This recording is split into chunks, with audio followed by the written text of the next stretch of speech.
way that VCU pivoted to virtual as quick as they did and offered extensive resources to help students really enabled me to get all A's last semester, to continue doing this research, and to not feel like my physical health is threatened in the least. We decided that we were going to do everything that we were able to do before. We just needed to figure out how to make that work. One of my disabilities I have is rheumatoid arthritis.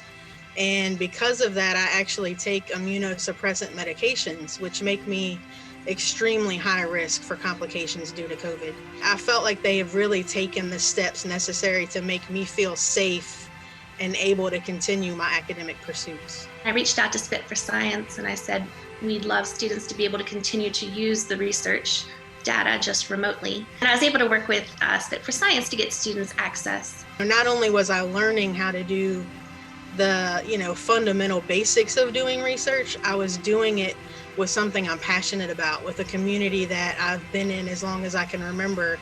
And we know from research that those types of experiences are of particular importance for students from underrepresented groups. We had this set community every day where we could be safe in our home environments and still connect to other human beings. They really made us feel every day like they cared about not just what we were learning, not just what we were doing for their class, but that they cared about us as people.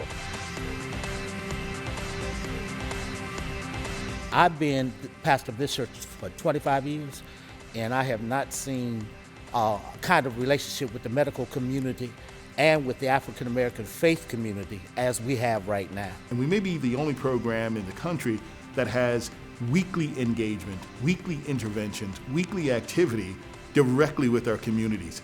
Facts and Faith Friday is one effort. At least once a week, we are giving what is trustworthy and trusted information to not only our faith-based leaders, but those faith-based leaders in turn are giving the same information not just to their congregation, but to the communities at large that they serve.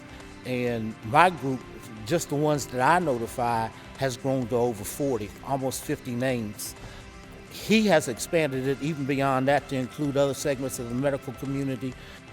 We talked about not only COVID and how it impacted the churches, but those other health disparities that have existed for years in the African American community. Between the two of us, me as a university representative, he as a faith-based leader, and Rudine Mercer Hayes as really the sort of glue that holds all this together, we've been able to really make a powerful partnership. We're looking at now at ways in which the church can aid in receiving the actual vaccinations. We made informed decisions that I know in fact save lives. This intentionality is greater than it's ever been for the African American church and community. So I believe in VCU. At the age of 30, I felt unstoppable, and I contracted COVID. I had no underlying conditions. When I walked into the hospital that day, I never in a million years imagined that I could have died and never been able to kiss my kids goodbye, give them a hug, say goodbye to my husband. She experienced respiratory failure with a prolonged stay on mechanical ventilation, ultimately leading to her need for a very prolonged recovery and rehabilitation. They just have changed my entire life, from my respiratory therapist to my nurses, to my doctors, all of them. I mean, I've had them call and check on me. When you enter the hospital to fight this disease, you're not just entering the environment to do battle with the illness, you're also entering a period of isolation from your friends and family. Not only did they physically keep me safe, but mentally, they kept me encouraged and motivated to not give up.